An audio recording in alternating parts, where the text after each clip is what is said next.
조선 최고의 명의 허준. 그의 이름은 400년이 지난 오늘까지도 온 나라가 기억합니다. 동의보감이라는 크나큰 유산과 함께 말이지요. 그런데 참으로 이상한 일이 하나 있습니다. 그토록 이름난 명의였건만 그에게 의술을 물려받은 제자가 어느 기록에도 단 한 명 남아있지 않습니다.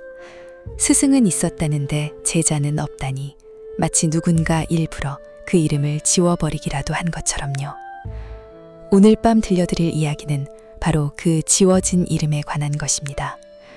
허준의 마지막 곁을 지켰으나 역사가 끝내 적지 못한 한 사람. 스스로 제 이름을 불 속에 던진 어느 의녀의 이야기입니다.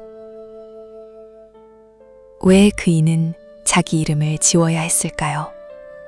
그리고 이름을 지운 자리에 대체 무엇을 남기려 했을까요?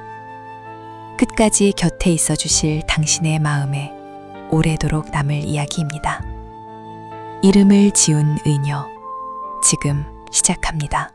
광해군 7년, 남녘의 어느 산골 마을이었습니다. 그해 겨울은 유난히도 모질었습니다.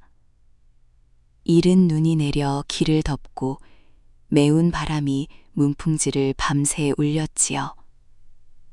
그리고 그 겨울과 함께 마을에는 몹쓸 역병이 찾아들었습니다. 집집마다 문에 새끼줄이 걸리고 굴뚝에는 연기가 끊겼습니다. 성한 사람보다 알아놓은 사람이 더 많은 그런 겨울이었지요. 길에는 거적에 쌓인 주검이 하나둘 늘어갔고 살아남은 이들은 문을 걸어 잠근 채 숨을 죽였습니다. 누구도 앓는 이웃의 문을 두드리지 못하던 참혹한 나날이었습니다. 병보다 무서운 것은 사람과 사람 사이를 갈라놓는 그 두려움이었지요. 그 마을 끝자락, 다 쓰러져가는 초가에 이제 막 10살이 된 계집아이가 하나 있었습니다. 이름은 단이라 하였지요. 단이의 어미는 이미 그 병으로 세상을 떠난 뒤였고 아비마저 사흘 전부터 열에 들떠 자리에서 일어나지 못했습니다. 어린 단이는 두렵지 않은 밤이 없었습니다. 아비마저 잃으면 이 넓은 세상에 저 혼자 남는 것이었으니까요. 그래도 단이는 울지 않으려 이를 악물었습니다. 찬물에 무명천을 적셔 아비의 이마에 얹고 또 얹고 식은 죽을 데워 한술이라도 넘겨보려 애를 썼지요. 10살 배기의 여인 손이 할 수 있는 일이란 그저 그것뿐이었습니다. 아버지, 조금만 참으세요. 곧 의원님이 오실 거예요. 한양에서 아주 용하신 어른이 이 마을에 오셨대요. 죽어가던 사람도 살려낸다는 그런 어른이래요. 그러니까 조금만 더 버텨주세요. 예? 어머니처럼 가시면 안 돼요. 그러나 아비는 대답이 없었습니다. 가쁜 숨만이 문풍지 소리에 섞여 가늘대 이어질 뿐이었지요. 단이는 아비의 손을 두 손으로 감싸 쥐었습니다. 그 손이 조금이라도 식을세라 제 뺨을 가져다 대었지요.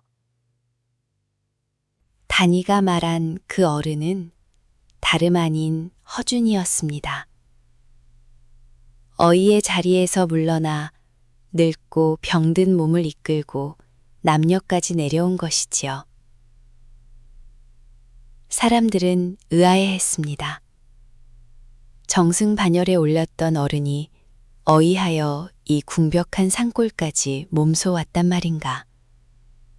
가마를 타도 모자랄 어른이 어이하여 손수 양농을 짊어졌단 말인가. 그러나 허준은 역병이 돈다는 소문만 들리면 어디든 마다하지 않았습니다. 높은 이의 진맥만 골라보던 어이가 아니었지요. 그는 정작 약이 닿지 못하는 가장 낮은 곳으로 스스로 걸어 내려왔습니다. 그날도 허준은 눈 쌓인 고갯길을 넘어 다니의 집 살인문을 밀고 들어섰습니다. 백발이 성성한 노인의 구분 등에 낡은 약궤 하나가 지워져 있었지요. 아가, 애썼구나. 이 추운 겨울에 아비 곁을 이리 지키다니.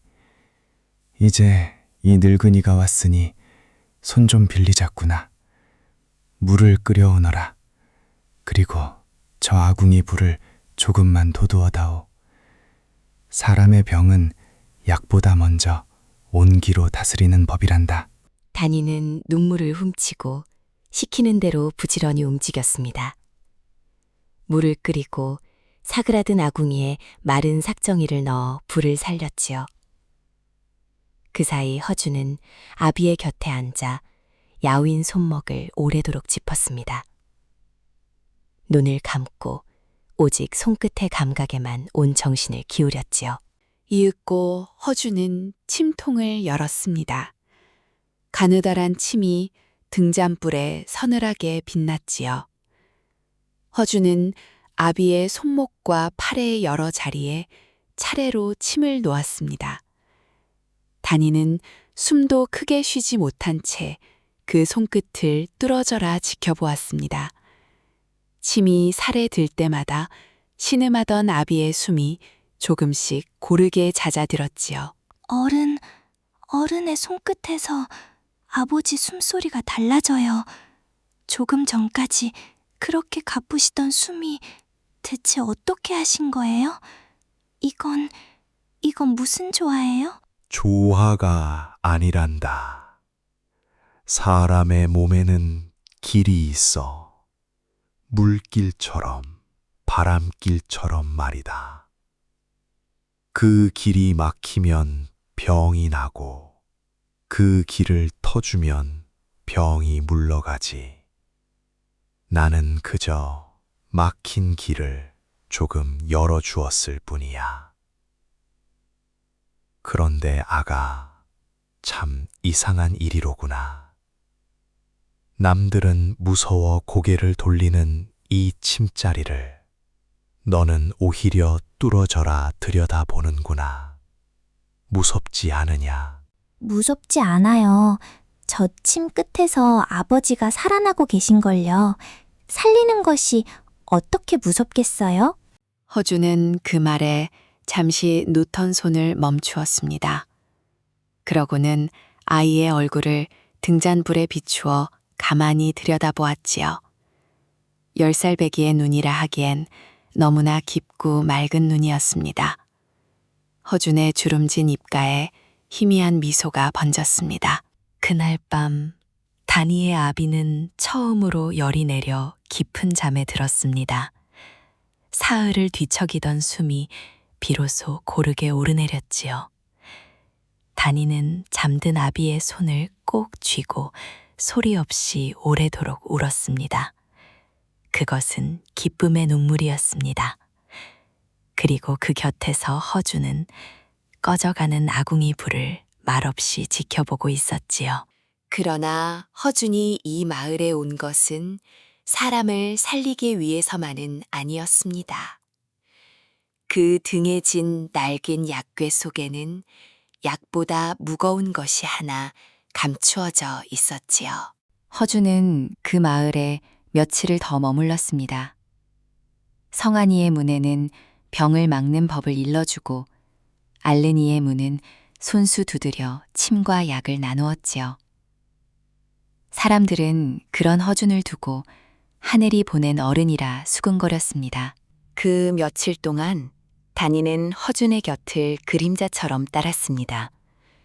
어른이 물을 끓이라 하면 물을 끓이고 약재를 펴 말리라 하면 약재를 말렸지요. 그러나 다니가 하는 일은 그뿐이 아니었습니다. 다니는 허준이 침을 놓는 자리를, 약을 짓는 손놀림을 하나도 놓치지 않으려 눈에 담고 또 담았습니다. 어느 날은 허준이 어린 환자의 배에 뜸을 뜨고 있었습니다. 다니가 곁에서 그 자리를 유심히 보더니 조심스레 입을 열었지요. 어른, 어제 저 아이 어미의 배에도 그 자리에 뜸을 뜨셨지요. 그런데 이 아이는 조금 더 위쪽의 뜻이네요. 같은 배앓이인데 어찌 자리가 다른 거예요? 허주는 뜸 뜨던 손을 멈추고 아이를 돌아보았습니다. 그 물음은 웬만한 의생도 쉬이 던지지 못하는 물음이었으니까요. 그것을 보았느냐? 그래, 자리가 다르지. 어미는 찬 기운이 아래에 뭉쳤고 이 아이는 그 기운이 위로 치받았거든. 같은 병이라도 사람마다 그 길이 다르단다. 의원은 병을 보는 것이 아니라 사람을 보아야 하는 게야. 병은 같아도 사람은 저마다 다르니까. 아가, 너는 눈으로 보지 않고 마음으로 보는구나. 그건 배워서 되는 것이 아니란다. 바니의 뺨이 등잔불처럼 발갛게 물들었습니다. 누군가에게 그런 말을 들은 것은 태어나 처음이었으니까요.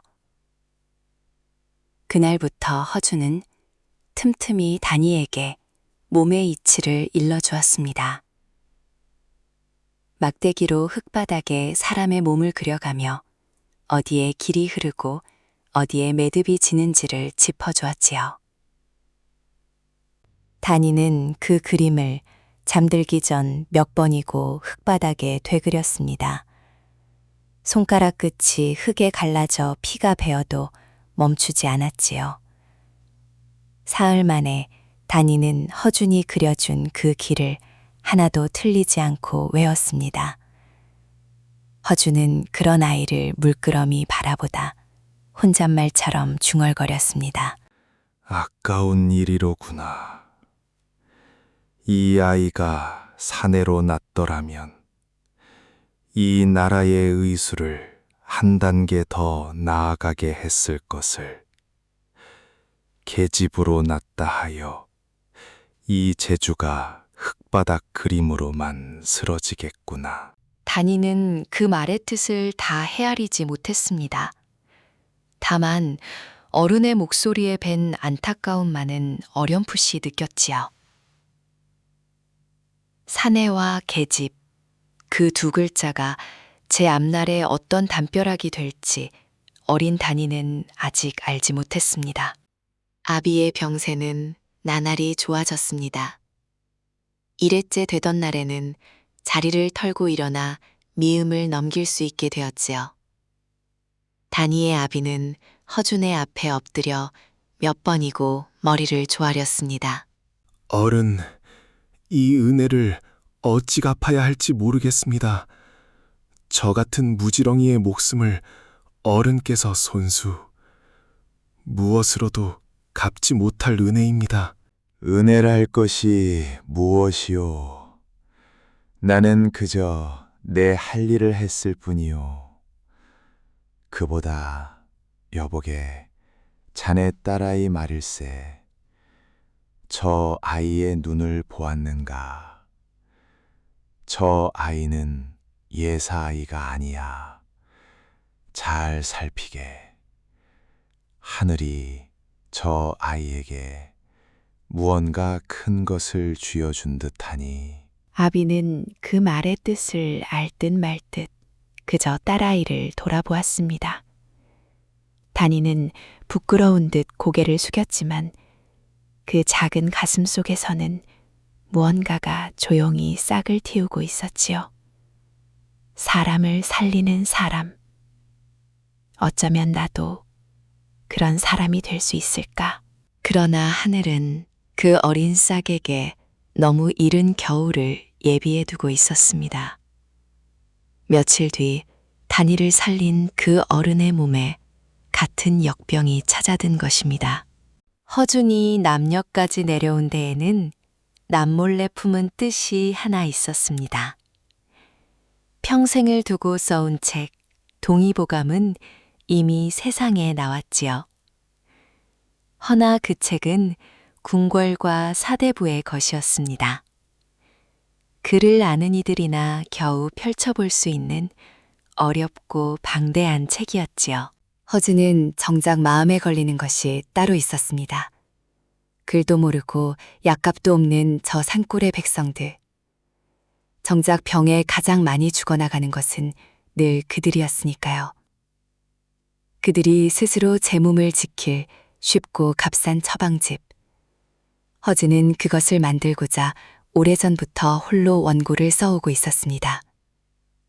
어려운 글자를 쉬운 말로, 비싼 약재를 흔한 풀로 가꾸어 가면서요. 사람들은 훗날 그것을 그저 유고라 불렀지요. 그 원고를 마무리 짓고자 허주는 역병의 마을들을 몸소 돌았습니다. 어떤 처방이 정말 사람을 살리는지 제 눈으로 확인하기 위해서였지요. 책상 위의 글이 아니라 사람 곁의 글로 만들기 위해서 말입니다. 그러나 겨울은 깊었고 역병은 노인을 비껴가지 않았습니다. 남의 병을 돌보던 허준의 몸에 마침내 그 병이 들었습니다. 허준은 제 몸의 병을 이내 알아차렸습니다. 평생 사람의 몸을 살피니가 어찌 제 몸을 모르겠습니까? 남은 약을 다 헤아려 보니 성한 사람 하나 겨우 살릴 분량뿐이었지요. 허즈는 조금도 망설이지 않았습니다. 그 약을 마을에서 가장 어린 아이들에게 모두 나누어 주었습니다. 어른, 안 돼요. 그 약은 어른이 드셔야 해요. 어른이 앓고 계시잖아요. 어른이 잘못 드시면 이 마을은 저는 어떡해요. 제발 그 약을 도로 거두세요. 다니야, 이 늙은이는 살 만큼 살았단다. 예까지 내 두 발로 걸어온 것도 다 하늘이 허락한 덤이었지. 허나 저 아이들은 이제 겨우 첫 봄을 맞은 싹이야. 약이란 가장 여린 대로 흘러야 하는 것이란다. 물이 낮은 대로 흐르듯이 말이다. 나는 내 할 일을 다 했으니 여한이 없어.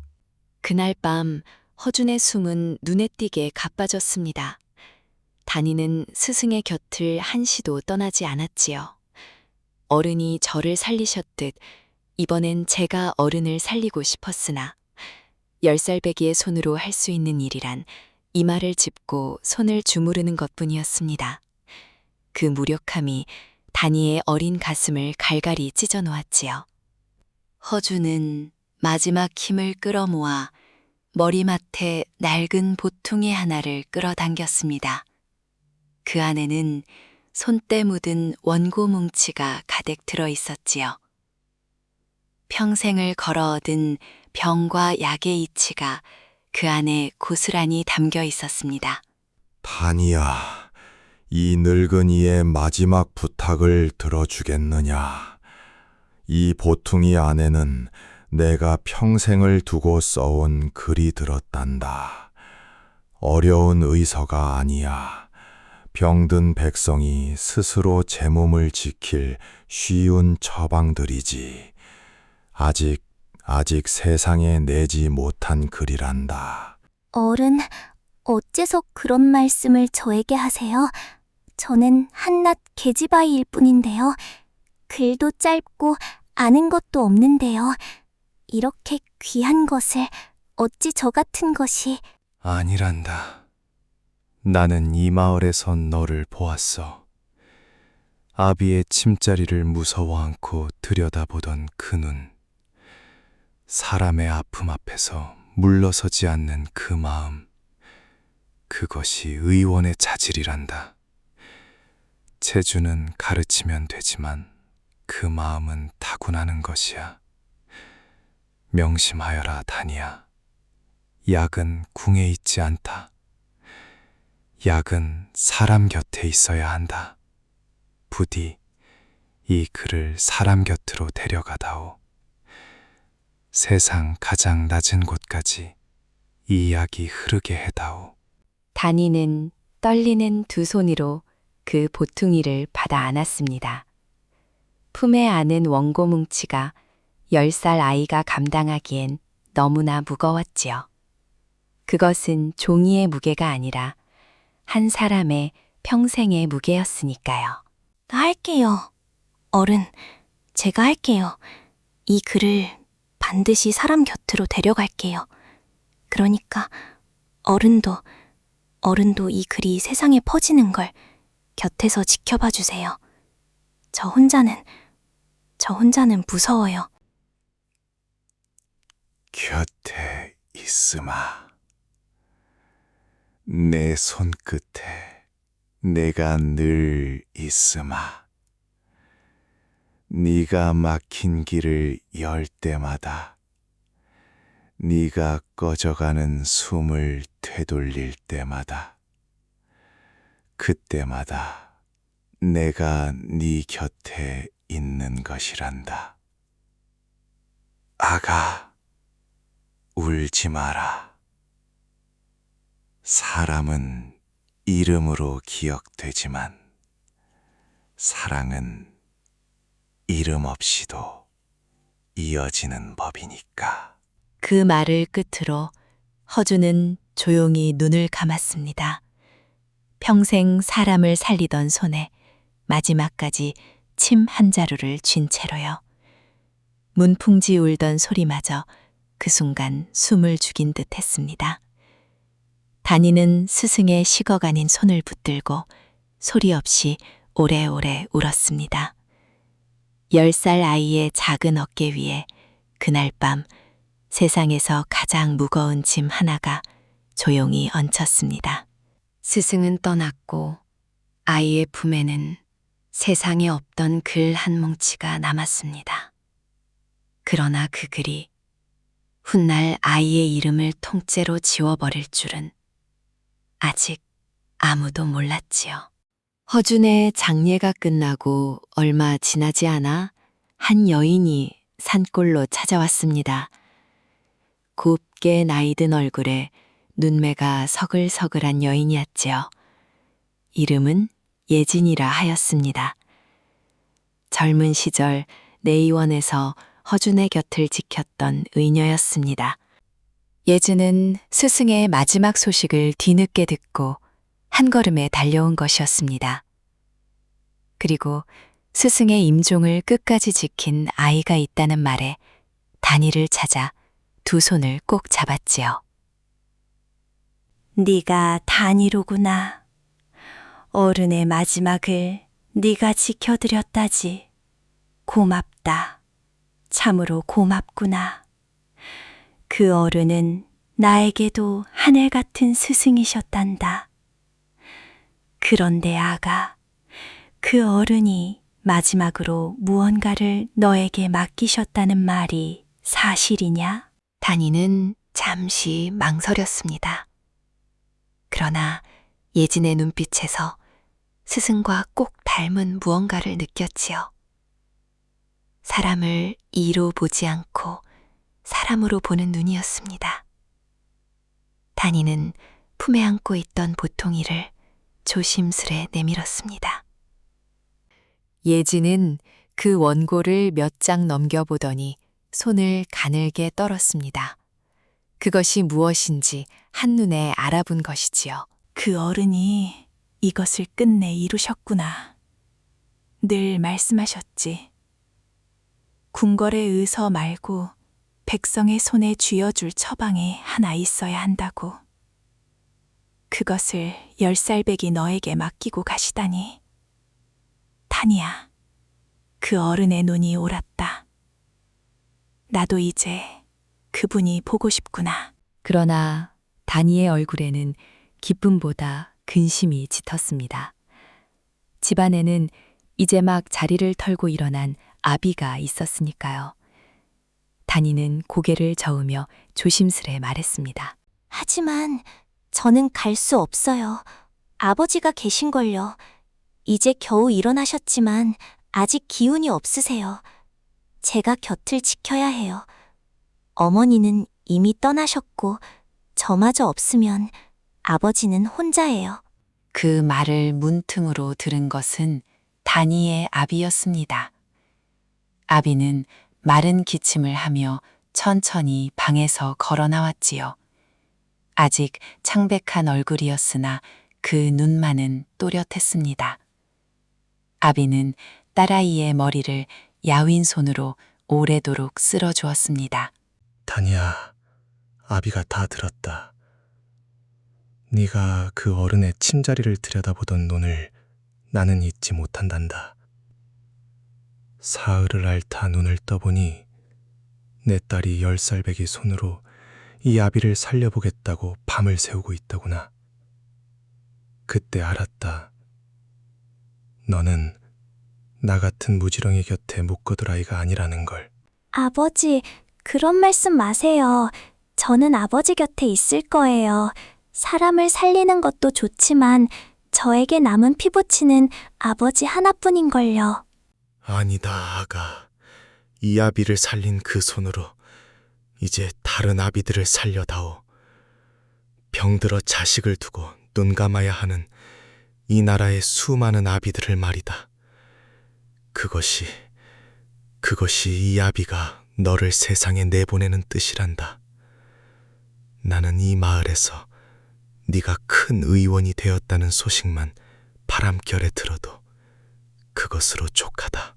다니는 끝내 참았던 울음을 터뜨렸습니다.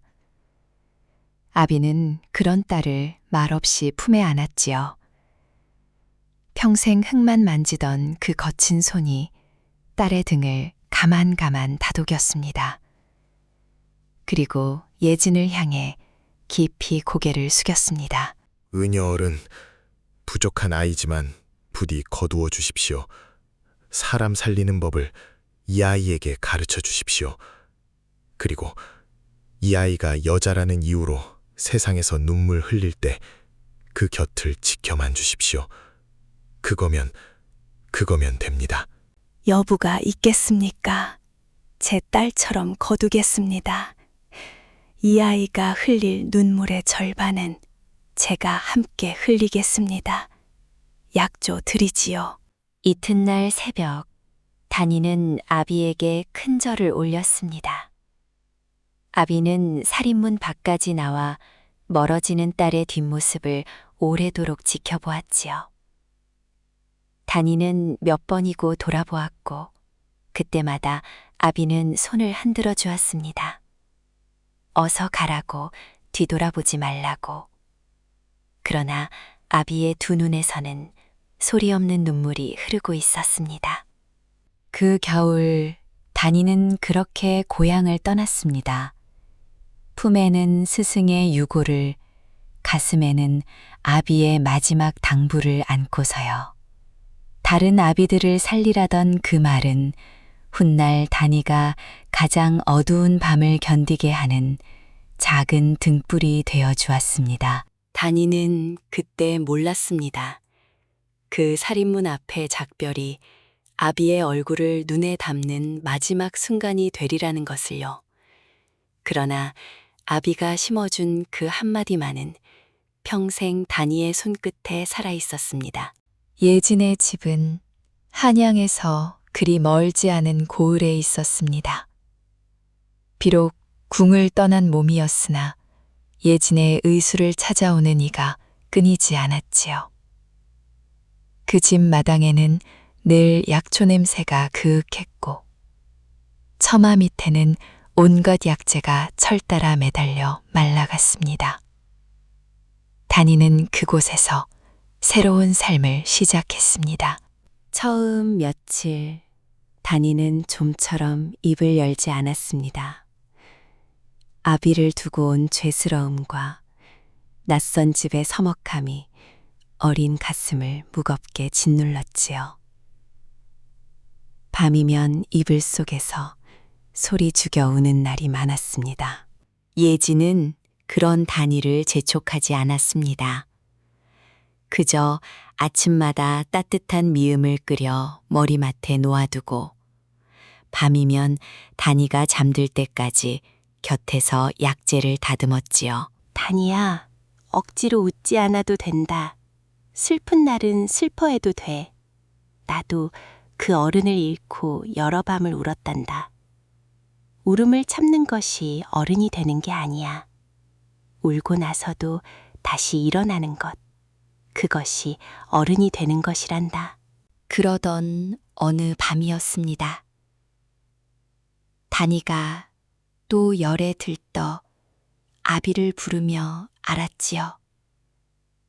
예지는 밤새 그 곁을 지키며 이마에 수건을 갈아주었습니다. 새벽녘 겨우 열이 내린 다니가 눈을 떴을 때 곁을 지키다 깜빡 잠든 예진의 얼굴이 보였습니다. 그 지친 얼굴을 한참 바라보던 다니의 눈에서 뜨거운 것이 툭 떨어졌습니다. 다니는 저도 모르게 오래 삼켜온 그 한마디를 내뱉었지요. 어머니, 어머니. 잠결에 그 소리를 들은 예진이 눈을 떴습니다. 다니는 놀라 고개를 숙였지만 예진은 그 작은 손을 제 두 손으로 가만히 감싸 쥐었습니다. 오냐, 오냐 내 딸. 이제부터 이 어미가 내 곁에 있으마. 네 아비가 못다 준 봄을 이 어미가 대신 채워주마. 그러니 다니야, 다시는 혼자 울지 마라. 그날 이후 다니는 예진을 어머니라 불렀습니다. 피 한 방울 섞이지 않았으나 두 사람은 그렇게 서로의 가장 깊은 가족이 되었지요. 스승이 맺어준 인연이 이제 모녀의 정으로 다시 피어난 것입니다. 예진의 의막에는 세상에 서러운 사람들이 다 모여드는 듯 했습니다. 관가의 의원은 양반을 먼저 보았고 약값 없는 이는 문전에서 쫓겨나기 일쑤였지요. 그러나 예진은 삭슬 묻지 않았습니다. 쌀 한 줌을 들고 오는 이도 빈손으로 오는 이도 똑같이 맞았습니다. 다니는 그 곁에서 의술이란 병을 고치는 재주이기 전에 사람을 차별하지 않는 마음임을 먼저 배웠습니다. 다니야, 잘 보아라. 이 안악은 손이 이리 트고 갈라졌지. 이건 그저 손의 병이 아니란다. 찬물에 종일 일하고도 제 몸 하나 돌볼 새 없는 고된 삶이 손끝에 새겨진 것이야. 의원은 병만 보아선 안 된다. 그 병이 어디서 왔는지, 그 사람이 어떻게 살아왔는지, 그 삶까지 읽어야 하는 게야. 다니는 그 말을 가슴에 깊이 새겼습니다. 낮에는 약초를 다듬고 환자를 살피며 예진의 손끝을 배웠고 밤이면 등잔불 아래 홀로 앉아 스승의 유고를 익혔지요. 글이 짧아 처음에는 무던히도 애를 먹었습니다. 한 글자를 읽어내는데 반나절이 걸리기도 했지요. 그러나 다니는 포기하지 않았습니다. 유고를 베끼고 또 베끼는 사이 어느새 글자가 눈에 익어갔지요. 어떤 밤에는 등장 기름이 닿아도록 스승의 글자를 손끝으로 짚어가며 새벽을 맞았습니다.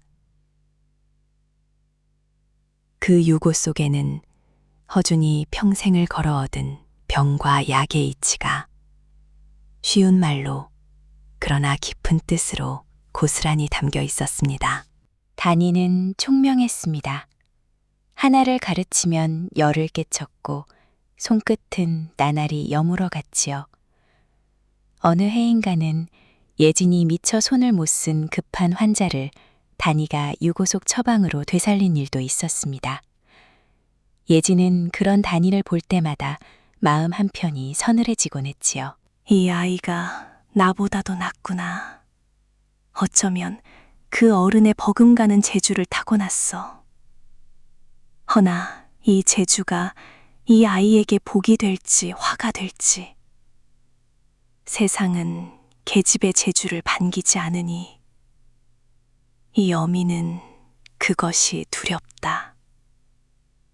그 무렵 고향에서 인편으로 소식 하나가 전해졌습니다. 다니의 아비가 지난 겨울 조용히 세상을 떠났다는 소식이었지요. 병이 도진 것이 아니라 그저 늙고 기운이 다한 끝에 편안한 죽음이었다 했습니다. 마지막까지 딸아이가 큰 의원이 되었을 거라며 자랑스러워했다고요. 아버지, 다른 아비들을 살리라고 저를 보내놓으시고 정작 당신은 곁에서 손 한 번 잡아드리지 못했는데 아버지, 저는 아직 아무도 제대로 살리지 못했는데요. 이렇게 먼저 가시면 저는 누구에게 이 손을 보여드려요? 예진은 우는 단이를 말없이 오래도록 안아주었습니다. 그러고는 그 등을 아비가 그러했듯 가만 다독였지요.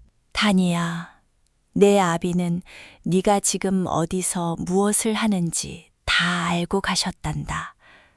다른 아비들을 살리라던 그 말 잊지 마라. 네가 누군가의 아비를, 누군가의 어미를 살릴 때마다 내 아비는 그 사람 안에서 다시 사는 것이야. 그러니 울음을 거두고 손을 놓지 마라. 그것이 효니라. 다니는 눈물을 닦고 다시 등잔불 앞에 앉았습니다. 아비의 말과 스승의 말이 어느새 한 목소리로 겹쳐 들렸지요. 사람을 살려라. 이름을 남기려 말고 그저 사람을 살려라. 그 밤 다니의 손끝은 그 어느 때보다 단단해져 있었습니다. 예진이 오래도록 가슴에 품어온 그 불길한 예감은 다니가 어여쁜 처녀로 피어나던 어느 봄날 기어이 현실이 되어 찾아왔습니다. 그해 봄 두 개의 얼굴이 나란히 다니 앞에 나타났지요. 하나는 봄볕처럼 따스한 사랑의 얼굴이었고 다른 하나는 웃는 낯 뒤에 서늘한 무언가에 감친 알 수 없는 얼굴이었습니다. 세월이 흘러 다니는 어느덧 18 처녀가 되었습니다. 그해 봄 예진의 의막으로 한 젊은이가 찾아들었습니다. 말끔한 도포에 눈빛이 맑은 사내로 이름은 윤겸이라 하였지요. 몰락한 양반가의 자제로 내의원의 젊은 의생이었습니다. 윤겸은 지방을 돌며 역병을 살피던 중 예진의 이름을 듣고 가르침을 청하러 온 것이었습니다. 그런데 마침 그날 의막에는 숨이 넘어가는 급한 환자가 실려왔지요. 장에서 갑자기 쓰러진 늙은 짐꾼이었습니다. 얼굴이 새파랗게 질리고 온몸이 뻣뻣하게 굳어가고 있었습니다. 이 사람 광란이요. 헌데 맥이 잡히질 않소. 침을 놓아야 하는데 어느 자리인지 내의원에서도 이런 급한 광란은 본 적이 없소이다. 예진 어른은 어디 계시오? 어서 어른을 불러주시오. 어른은 지금 왕진을 나가셨습니다. 제가 놓겠습니다. 그대가? 그대는 의녀가 아니오. 아니 의녀라 한들 이런 위중한 환자를 어찌 사람 목숨이 달린 일이오. 다니는 대꾸 대신 이미 늙은 짐꾼의 손목을 잡고 있었습니다. 스승의 유고에 적힌 대로 10손가락 끝의 혀를 차례로 짚어나갔지요. 그러고는 조금의 망설임도 없이 침을 놓았습니다. 꽉 막혀있던 짐꾼의 숨이 컥하고 트였습니다. 새파랗던 얼굴에 핏기가 돌고 굳었던 몸이 스르르 풀렸지요. 이럴 수가. 내의원의 어이들도 선을 놓는 급광란을 그대가 대체 이 침법은 어디서 배운 것이오? 내 이런 자리는 어떤 의서에서도 본 적이 없소이다. 어느 어른께 배웠습니다. 이름을 밝힐 수 없는 어느 어른이십니다. 그저 아세요. 이 침법은 궁궐의 귀인을 위한 것이 아니라 저작거리 짐꾼을 위한 것이라는 것을요. 궁에서는 쓸 일이 없어 어떤 의서에도 적히지 않았을 뿐입니다. 윤겸은 그날 다니에게서 눈을 떼지 못했습니다. 계집의 몸으로 사람의 목숨을 되돌리는 그 손끝, 어떤 의서에도 없는 오직 백성을 위한 그 의술. 윤겸은 자신도 모르게 그 앞에서 옷깃을 여미었습니다. 그날 이후 윤겸은 예진의 음악에 자주 걸음을 하였습니다. 가르침을 청한다는 핑계였으나 실은 단이의 곁이 그리웠던 것이지요. 두 사람은 함께 환자를 돌보고 함께 약초를 다듬었습니다. 윤겸이 궁에서 배운 의서의 이치를 들려주면 단이는 유고에서 익힌 백성의 처방을 들려주었지요. 궁의 의술과 저잣거리의 의술이 두 사람 사이에서 어우러졌습니다. 말수 적던 단이도 윤겸의 옆에서는 이따금 소리내어 웃곤 했습니다. 어느 저녁 환자를 다 돌보고 난 뒤였지요. 두 사람은 마당에 약초를 널며 이런저런 이야기를 나누었습니다. 윤겸은 몰락한 집안을 다시 일으켜야 한다는 오랜 짐을 털어놓았고, 단이는 이름조차 기록될 수 없는 제 처지를 담담히 말했습니다. 다니, 나는 그대가 부럽소. 나는 이름을 얻으려 이토록 애를 쓰는데 그대는 이름을 드러내지 않고 사람들을 살리고 있으니 말이오. 그대 곁에 있으면 내가 무엇을 위해 의원이 되려 했는지 그 처음의 마음이 자꾸 떠오르. 집안을 일으키겠다는 마음보다 먼저 사람을 살리고 싶던 그 마음 말이오. 도령은 좋은 의원이 되실 거예요. 그 처음의 마음을 잊지 않으시는 한요. 이름은 그 마음을 따라오는 그림자 같은 것 아니겠어요? 그림자를 쫓다 보면 정작 몸을 잃지만 몸을 바로 세우면 그림자는 절로 길어지는 법이지요.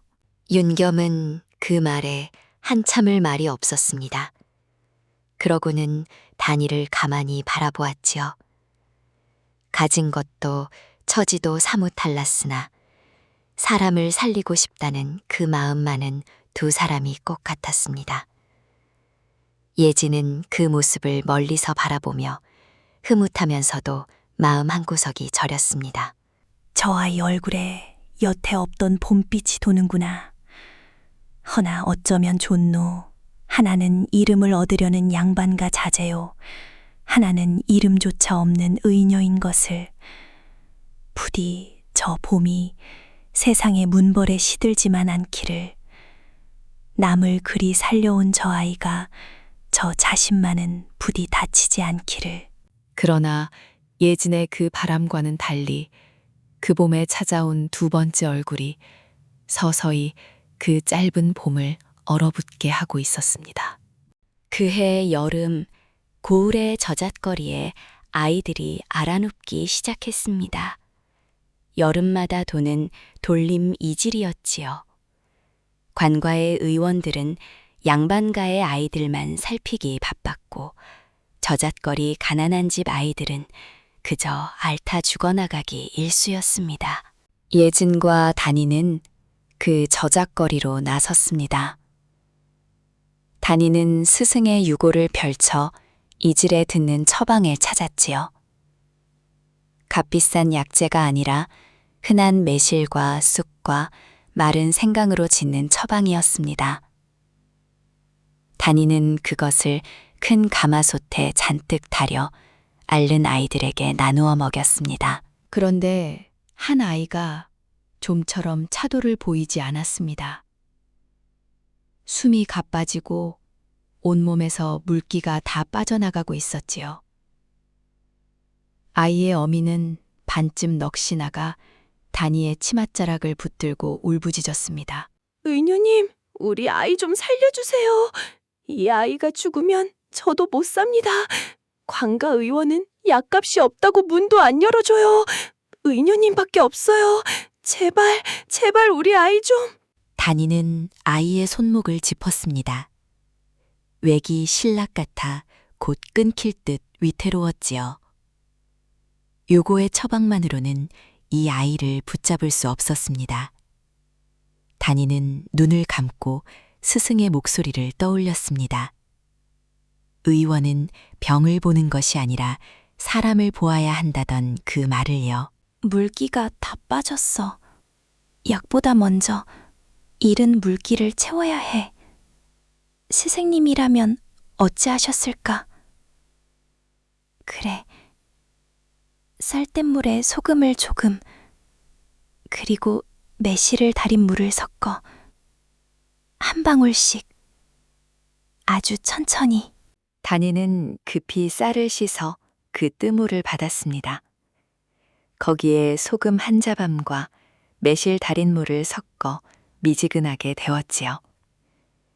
그러고는 숟가락으로 아이의 마른 입술에 한 방울씩 흘려 넣었습니다. 밤나절을 다니는 그 곁을 떠나지 않았습니다. 한 방울, 또 한 방울. 해가 뉘엿뉘엿 기울 무렵이었습니다. 축 늘어져 있던 아이의 손가락이 희미하게 꿈틀거렸습니다.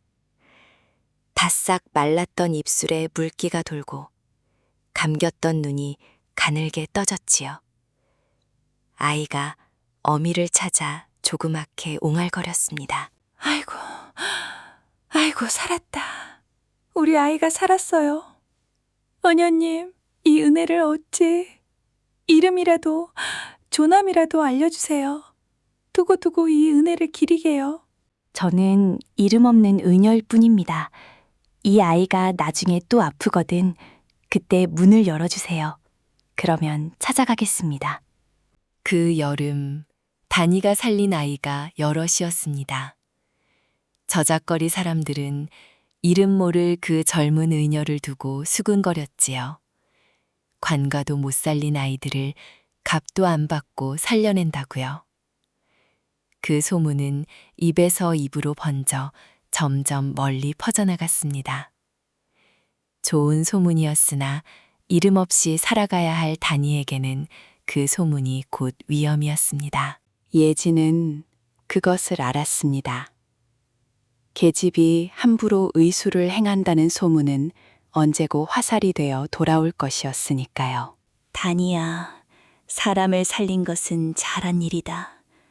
허나 네 손끝이 밝을수록 너를 시기하고 노리는 눈도 많아진다는 걸 잊지 마라. 세상은 낮은 자리의 재주를 좋아하지 않아. 특히 그 재주가 계집의 것일 때는 더욱 그렇단다. 알아요, 어머니.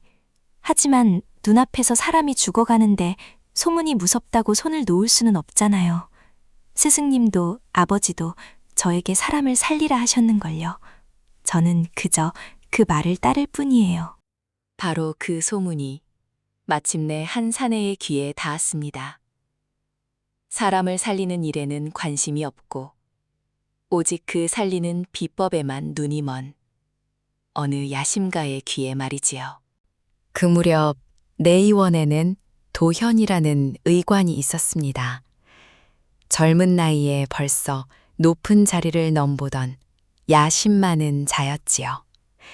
그가 의술을 익힌 것은 사람을 살리기 위해서가 아니었습니다.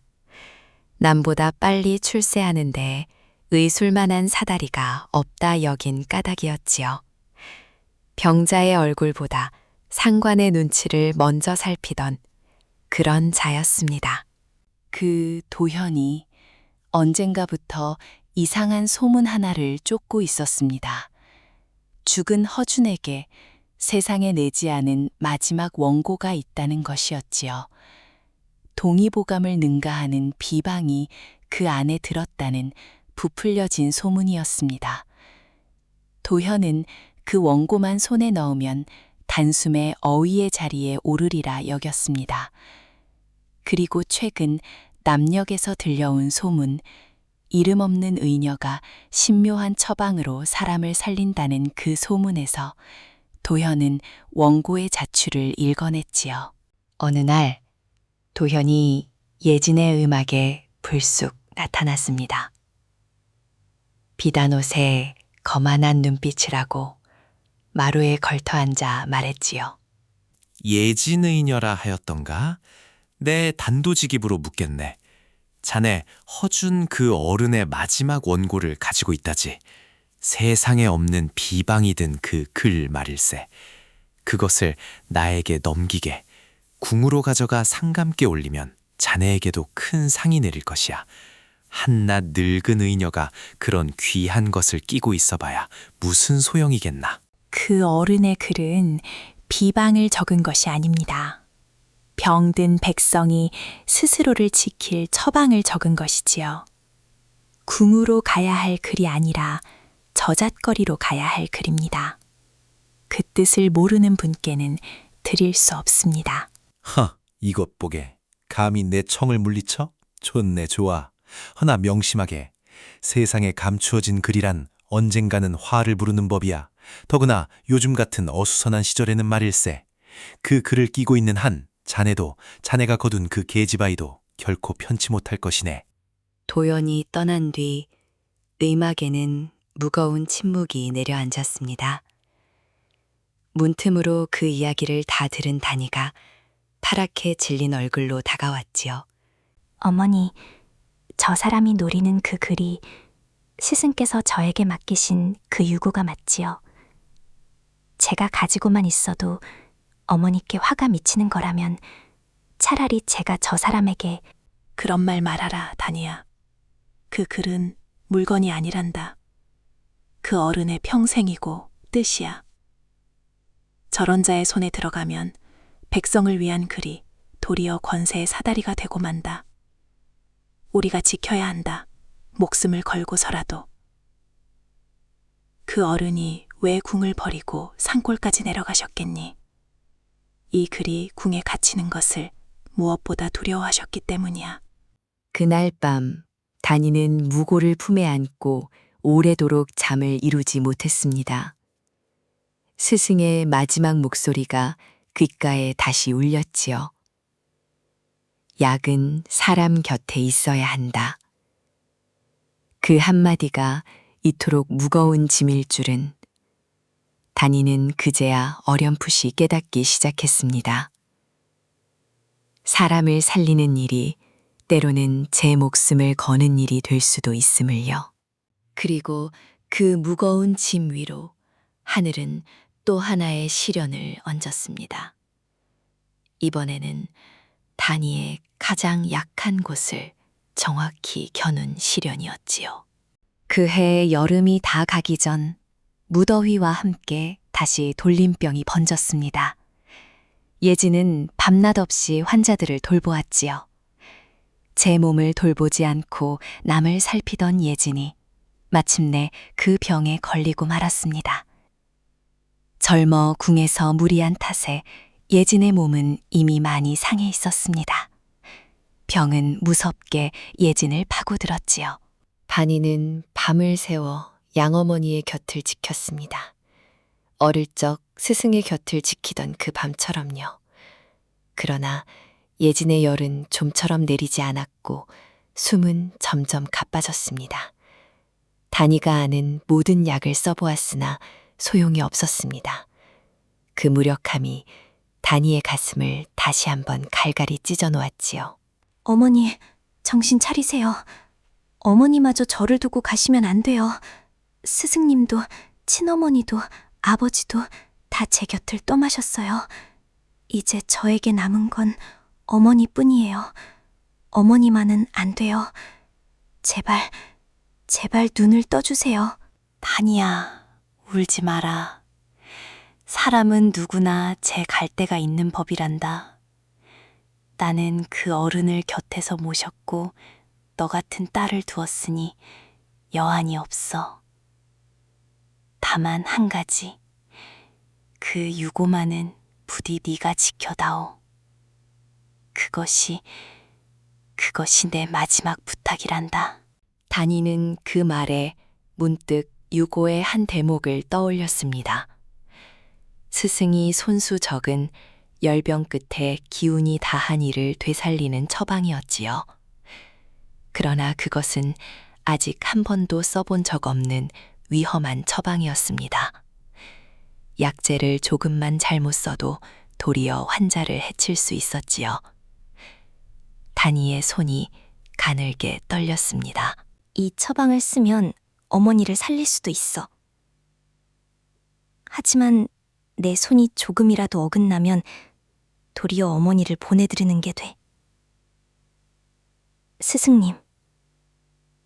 스승님이 이 글을 저에게 맡기신 건 바로 이런 순간을 위해서였나요? 두려움에 손이 굳는 이 순간. 그래도 사람을 살리라고. 이름 따위 있고 그저 사람을 살리라고. 다니는 눈을 감고 아주 오래전 그 겨울밤을 떠올렸습니다. 꺼져가는 아궁이 불 앞에서 스승이 남긴 마지막 말을요. 사람의 아픔 앞에서 물러서지 않는 마음. 그것이 의원의 자질이라던 그 말. 그리고 살인문 앞에서 손을 흔들던 아비의 마지막 얼굴을요. 다른 아비들을, 다른 어미들을 살려다오. 다니는 떨리던 손을 천천히 고쳐 잡았습니다. 두려움에 손이 어긋나면 그것이야말로 어머니를 저버리는 일이었으니까요. 다니는 이를 악물고 처방대로 약재를 다렸습니다. 불의 세기를 재고 물의 양을 헤아리고 시각을 놓치지 않았지요. 스승의 글자 하나하나를 제 손끝에 그대로 옮겨 담았습니다. 그리고 그 약을 정성껏 어머니의 입에 흘려 넣었습니다. 남은 것은 오직 기다림뿐이었습니다. 그 밤, 다니는 어머니의 손을 놓지 않은 채 수없이 기도했습니다. 저를 2번이나 거두어 준 사람, 사람 살리는 법을 가르쳐 준 사람. 친어미의 얼굴은 흐릿해도 이 어머니만은 잃을 수 없었지요. 효라는 것이 별것이겠습니까? 받은 사랑을 있는 힘을 다해 되돌려 드리고 싶은 마음. 그 마음 하나로 다니는 긴 어둠을 견뎠습니다. 그 밤은 유난히도 길었습니다. 다니는 어머니의 손을 잡은 채 뜬 눈으로 새벽을 맞았지요. 동이 트고 첫 새가 울 무렵 싸늘하던 예진의 이마에 희미하게 땀이 배어 나왔습니다. 열이 내리기 시작한 것입니다. 다니냐? 내가 아직 살아있는 게냐? 네가 나를 살렸구나. 그 어른의 처방으로. 아가, 네 손이 이제 그 어른의 손을 닮았다. 정말로 닮았어. 그 이가 네 손끝에 정말로 살아계시는구나. 다니는 그제야 참았던 울음을 터뜨렸습니다. 기쁨과 안도가 한꺼번에 밀려온 것이지요. 어머니를 살렸다는 그 벅찬 마음 뒤로 다니는 비로소 알았습니다. 스승이 남긴 그 글이 얼마나 많은 사람을 살릴 수 있는지를요. 이 글은 결코 한 사람의 이름을 위한 것이 아니었습니다. 이 글은 이름 없는 수많은 사람들을 위한 것이었지요.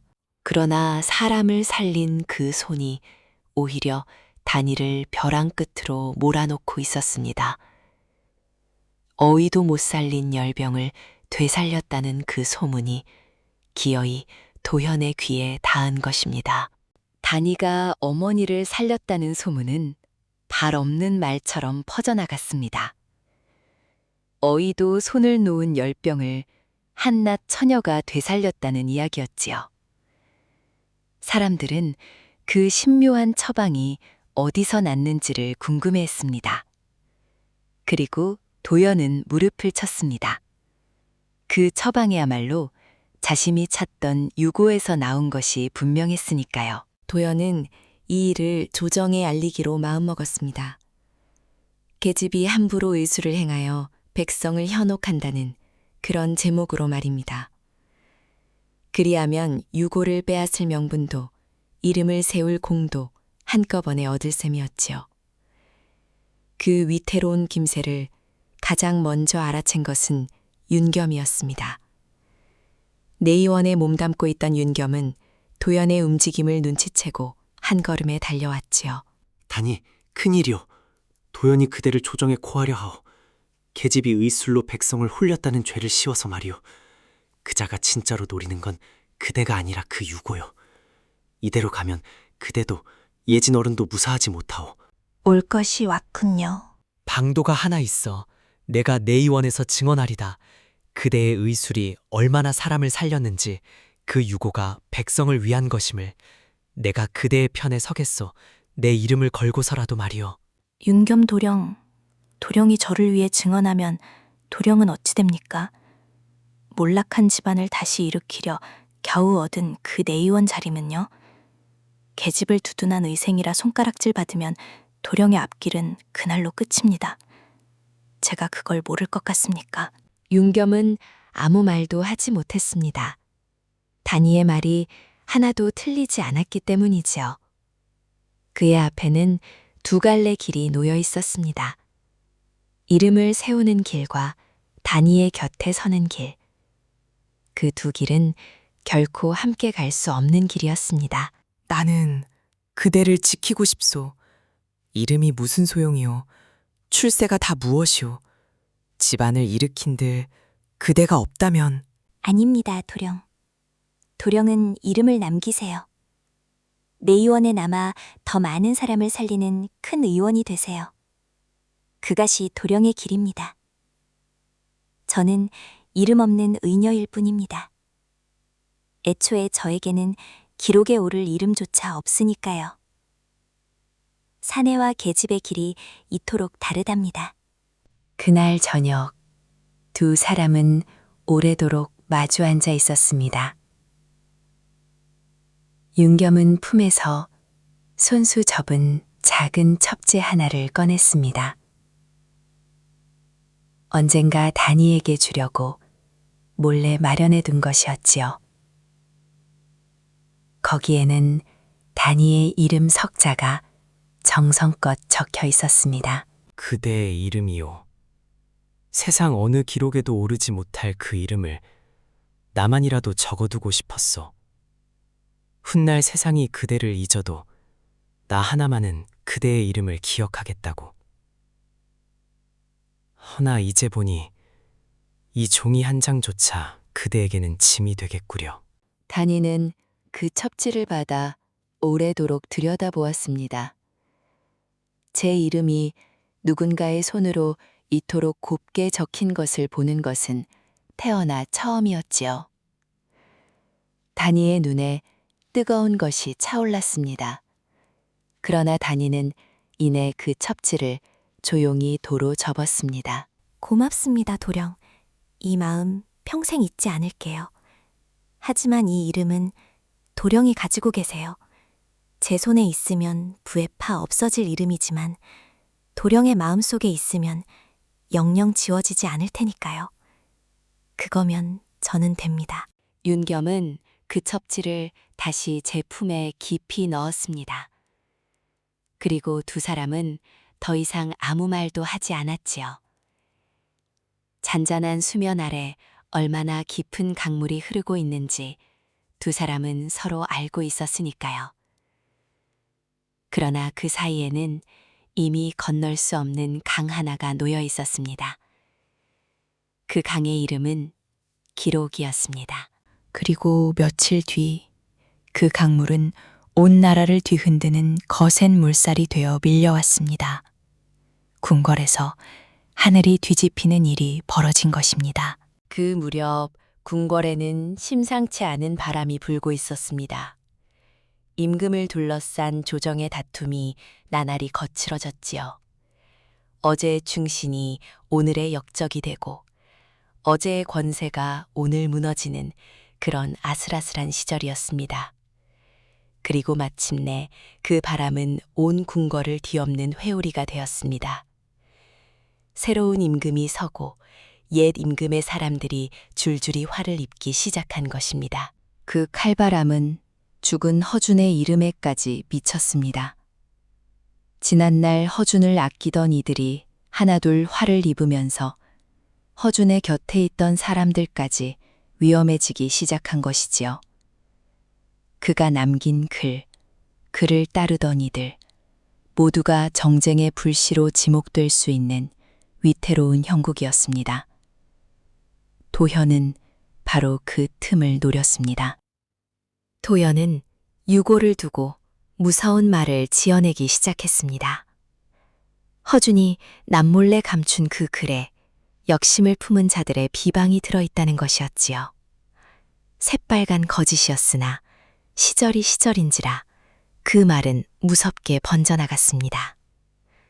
이제 그 유고는 한 사람의 목숨이 아니라 여러 사람의 목숨이 걸린 위험한 물건이 되어버렸습니다. 사람을 살리라고 쓴 글이 사람을 죽이는 빌미가 되려 하고 있었습니다. 백성을 위한 처방집이 권세 다툼의 칼자루로 둔갑한 것이지요. 단이는 밤마다 유고를 펼쳐놓고 오래도록 그 앞에 앉아 있었습니다. 스승이 목숨보다 아꼈던 이 글을 어찌해야 지킬 수 있을까?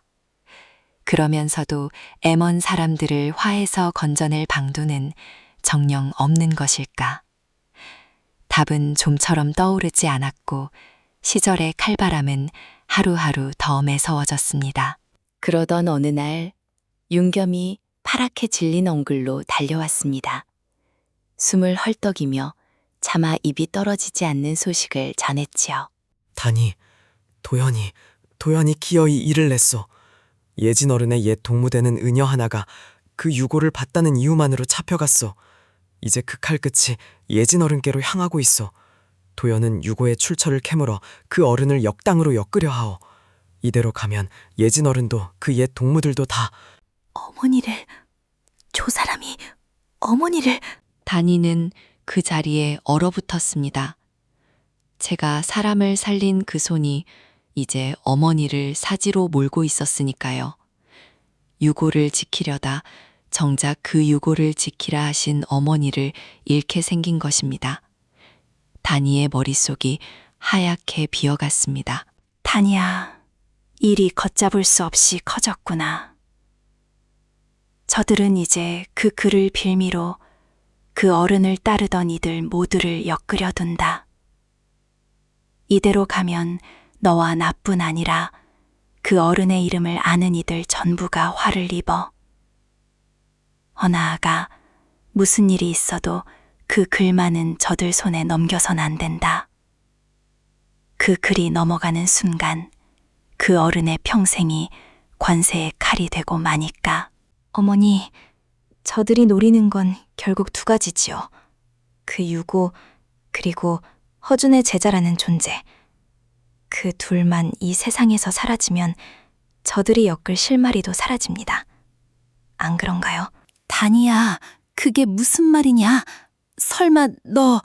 단이는 대답하지 않았습니다. 다만 오래도록 스승의 유고를 말없이 내려다보았지요.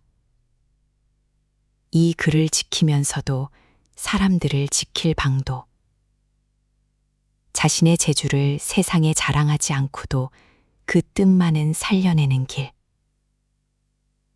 단이의 마음속에서 하나의 결심이 서서히 모양을 갖추어 갔습니다. 그날 밤 단이는 홀로 등잔을 밝히고 앉았습니다. 그러고는 붓을 들어 세상 그 누구도 예상치 못한 일을 조용히 시작했습니다. 그날 밤부터 단이는 잠을 잊었습니다. 등잔불 아래 홀로 앉아 스승의 유고를 옮겨 적기 시작한 것이지요. 그저 베끼는 것이 아니었습니다. 스승의 어려운 글자들을 누구나 알아볼 쉬운 말로 바꾸었습니다. 값비싼 약재는 산과 들에서 구할 흔한 것으로 대신하고 긴 처방은 아녀자도 외울 짧은 노래처럼 다듬었지요. 단이는 알고 있었습니다. 유고가 단 한 벌뿐이라면 그것은 언제고 빼앗기거나 불태워질 수 있음을요. 그러나 그 글이 10벌, 100벌로 나뉘어 이름 없는 백성들의 손에서 손으로 흩어진다면 그때는 세상 어떤 권세도 그것을 다 거두어 드릴 수 없을 것이었습니다. 물은 가두면 썩지만 흩어지면 온 들을 적셔.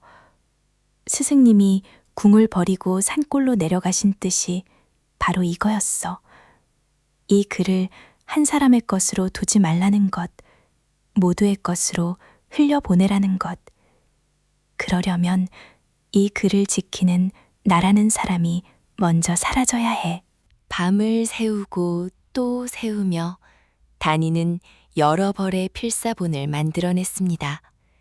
손끝이 붓고 눈이 짓물러도 멈추지 않았지요. 필사본이 한 벌씩 늘어날 때마다 다니의 마음속 결심도 한 겹씩 단단해졌습니다.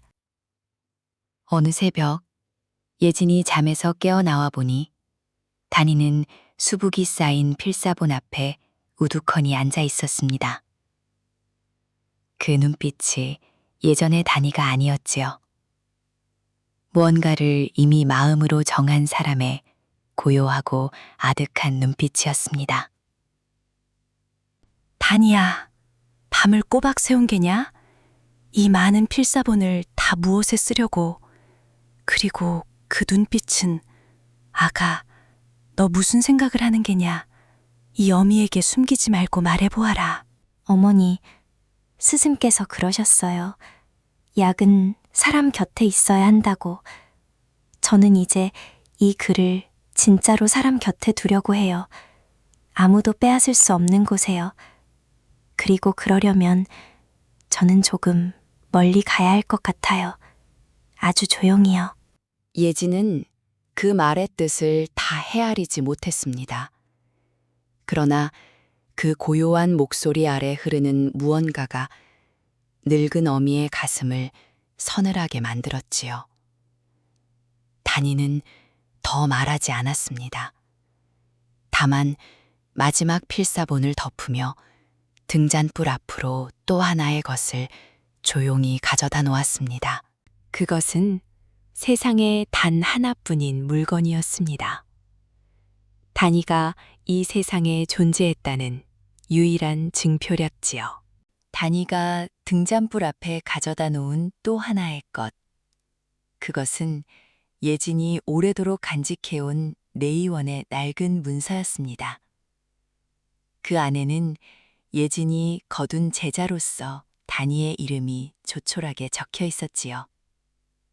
세상에 단 하나뿐인 다니가 이 세상에 존재했다는 유일한 기록이었습니다. 다니는 그 문서를 오래도록 바라보았습니다. 그러고는 조용히 그것을 등잔불 위로 가져갔지요. 낡은 종이는 작은 불씨에도 쉬이 타올랐습니다. 제 이름이 재가 되어 쓰러지는 것을 다니는 눈 하나 깜빡이지 않고 지켜보았지요. 다니야, 안 된다. 그건 내 이름이야. 네가 이 세상에 살았다는 단 하나뿐인 증표란 말이다. 그것마저 태우면 너는 정말로 아무데도 남지 못한다. 아무도 너를 기억하지 못한다니까. 어머니, 저들이 쫓는 건 허준의 제자예요. 그 제자가 처음부터 없었다면 저들이 엮을 사람도 없어지지요. 산 사람이 사라지고 그 이름이 적힌 종이마저 사라지면 남는 건 그저 소문 하나뿐이에요. 소문으로는 누구도 잡아가둘 수 없어요. 제 이름이 사라지면 어머니도 윤겸도령도 그 어른을 아는 모든 사람이 살아요. 그리고 이 유고는 이름 없는 이의 손에서 손으로 조용히 백성 곁으로 흘러가겠지요. 그 짧은 순간 다니의 눈앞으로 지난 날이 스쳐갔습니다. 아비의 침자리를 지켜보던 10살의 겨울. 스승이 유고를 맡기며 남긴 마지막 온기. 살인문 앞에서 손을 흔들던 아비의 젖은 얼굴. 어머니를 살려낸 그 길고 긴 밤. 그리고 제 이름을 곱게 적어지던 윤겸의 떨리던 손끝까지. 그 모든 것을 담은 이름 하나가 이제 불꽃 속으로 사라지려 하고 있었습니다. 그러나 다니의 손은 조금도 떨리지 않았지요. 불길이 문서를 삼키고 다니의 이름이 재가 되어 흩어졌습니다. 그와 함께 세상의 기록에서 허준의 제자는 영영 사라졌습니다. 예지는 무너지듯 주저앉아 그 재를 부여잡고 울었습니다. 다니는 그런 어머니를 가만히 안아주었지요. 울지 마세요, 어머니. 스승께서 그러셨어요. 이름이 남지 않아도 살아난 사람이 남는다고. 저는 이름을 버리는 게 아니에요. 이름보다 더 큰 것을 지키는 거예요. 그리고 어머니, 저는 사라지는 게 아니라 그저 온 세상으로 흩어지는 거예요. 바람처럼요. 이튿날 새벽, 다니는 보찜 하나를 꾸렸습니다. 그 안에는 스승의 원본 유고와 손수 만든 필사본들이 들어 있었지요. 그리고 문 밖에는 소식을 듣고 달려온 윤겸이 서 있었습니다. 차마 붙잡지도 보내지도 못하는 얼굴로요. 정말 이렇게 가는 것이오. 그대의 이름도 그대의 재주도 다 지운 채로 나는 이름을 얻고 그대는 이름을 잃고 이게 정녕 우리의 길이오. 도령은 궁에 남아 이름을 남기세요. 저는 저작거리에 남아 사람을 남길게요.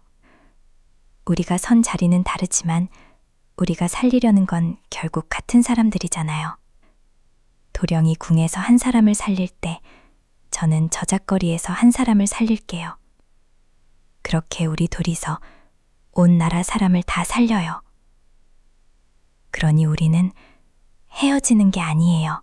다니는 마지막으로 윤겸의 손에 필사본 한 벌을 쥐어주었습니다. 그러고는 돌아서서 새벽 안개 속으로 걸어 들어갔지요. 이름을 버리고 사람을 택한 한 여인의 뒷모습이로 오래구 오랜 노래 한 자락이 흘렀습니다. 그리하여 다니는 세상에서 사라졌습니다. 그러나 사라진 것은 이름뿐. 그 손끝은 오히려 그날부터 온 나라로 퍼져나가기 시작했습니다. 그 뒤로 여러 해가 흘렀습니다. 남녘의 이 고을 저 고을에 이상한 소문이 돌기 시작했지요. 어느 이름 없는 여인이 나타나 죽어가던 사람을 살리고 홀연히 사라진다는 것이었습니다. 값도 받지 않고 이름도 밝히지 않은 채로요. 사람들은 그 여인을 그저 의마가씨라 불렀습니다. 다니는 한 곳에 오래 머물지 않았습니다. 역병이 돈다는 마을이면 어디든 찾아가 사람을 살리고 처방을 나누어 주었지요. 그를 모르는 안악에게는 처방을 노래로 가르쳤고 약값이 없는 이에게는 산과 들의 흔한 풀로 약을 지어 주었습니다. 특히 다니는 병들어 자식을 두고 눈 감으려려는 가난한 아비들을 그냥 지나치는 법이 없었습니다. 그때마다 살인문 앞에서 손을 흔들던 제 아비의 얼굴이 떠올랐으니까요. 기운을 내세요. 저기 문 밖에서 아드님이 아버지를 기다리고 있어요. 자식을 두고 눈 감는 것만큼 서러운 일이 없지요. 제가 합니다. 그러니 조금만 더 힘을 내보세요.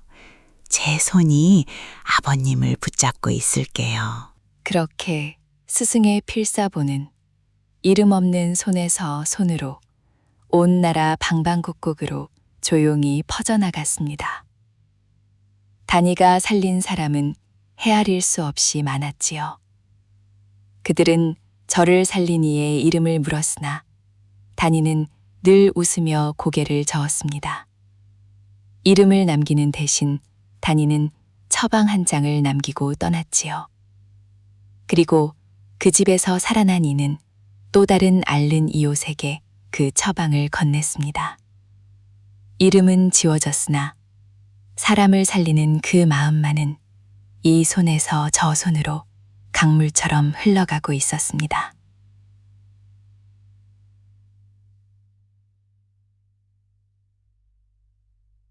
멀리 한양에서는 윤겸이 어엿한 어이가 되었다는 소식이 들려왔습니다. 그는 궁에 있으면서도 단이가 준 필사본을 늘 품에 지녔다고 하지요. 높은 자리에 올라서도 가난한 병자를 마다하지 않아 사람들은 그를 두고 백성의 의원이라 칭송했습니다. 단이는 그 소식을 바람결에 전해 듣고 홀로 고요히 미소 지었습니다. 저는 이름을 지웠고 그는 이름을 남겼으나 두 사람이 걷는 길은 결국 같은 곳을 향하고 있었으니까요. 세월은 단이의 검은 머리에도 서리를 내렸습니다. 어느덧 백발이 성성한 노인이 된 단이는 깊은 산골에 다 쓰러져가는 의막에 자리를 잡았습니다. 바로 그곳에서 이 이야기의 처음처럼 한 어린아이가 앓는 아비를 업고 그 의막의 문을 두드렸습니다. 할머니, 우리 아버지 좀 살려주세요. 마을에 병이 돌아서 다들 이 음악에 가면 산다고 했어요. 할머니가 죽어가던 사람도 살리신다고요. 제발요, 제발. 오냐, 아가. 잘 왔다. 어서 아비를 뉘어라. 물을 끓이고 저 아궁이 불을 조금만 돋우어 다오.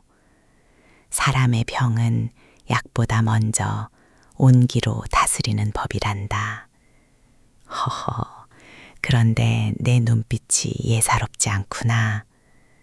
남들은 무서워 고개를 돌리는 침자리를 너는 오히려 뚫어져라 들여다보는구나.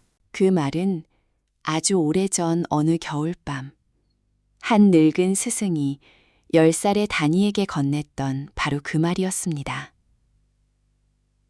단이는 앓는 아비의 손목에 침을 놓으며 가만히 미소 지었습니다. 스승의 손이 제 손으로 이어졌듯 이제 제 손이 또 저 아이에게로 이어지고 있음을 단이는 알았지요. 이름은 남지 않아도 손끝은 이렇게 이어지는 법이었습니다. 그날 밤 단이는 그 아이의 머리맡에 낡은 필사본 한 벌을 조용히 놓아두었습니다. 이름 없는 스승이 이름 없을 제자에게 남기는 유산이었지요. 그리하여 조선 최고의 어이 허준에게는 기록상 단 한 명의 제자도 남지 않았습니다. 그의 곁을 끝까지 지킨 이도, 그의 마지막 뜻을 온 나라에 퍼뜨린 이도, 역사는 끝내 그 이름을 적지 못했지요. 누군가 스스로 그 이름을 불 속에 던졌기 때문입니다. 그러나 이름이 지워졌다 하여 그 삶마저 사라진 것은 아닙니다.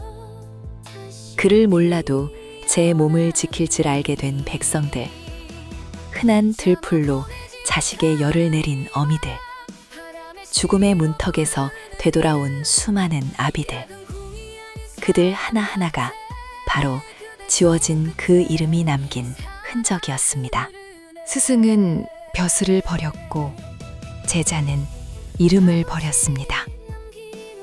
가장 높은 곳의 의수를 가장 낮은 곳으로 흘려보내기 위해서요.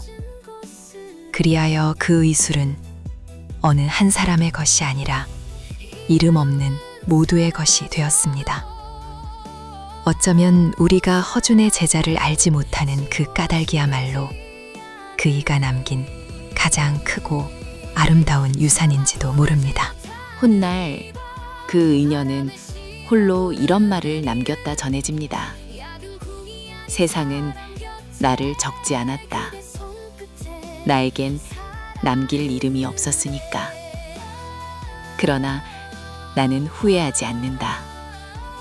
이름은 한 사람의 것이지만 사람을 살리는 마음은 모두의 것이 되어 영영 이어질 테니까. 언젠가 당신이 몸이 아파 누웠을 때 곁에서 이마를 짚어주는 따뜻한 손이 있거든. 그 손끝 어딘가에 이름을 지운 그 이녀의 마음이 흐르고 있는지도 모릅니다. 사람은 이름으로 기억되지만 사랑은 이름 없이도 이어지는 법이니까요. 오늘 이 이야기를 끝까지 들어주신 당신께 이름을 지우면서까지 사람을 택한 그 마음이 당신의 집에 곱게 닿아 따뜻한 손길과 건강이 오래도록 깃들기를 바랍니다. 지금까지 옛 이야기 들려드리는 제넘이었습니다.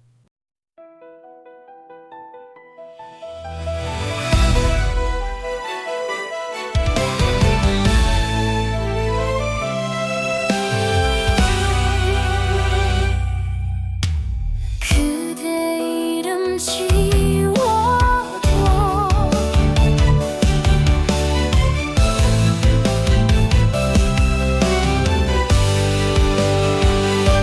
낮은 곳 아픈 손바닥 숨이여 다시 피어나리 참아 보내지 못하는 이 맘 바람을 실어 부르는 이름 약은 꿈이 아닌 사람 곁에 그대 손끝에 살아 흐르네 아버지 남긴 온기 세상 가장 낮은 곳을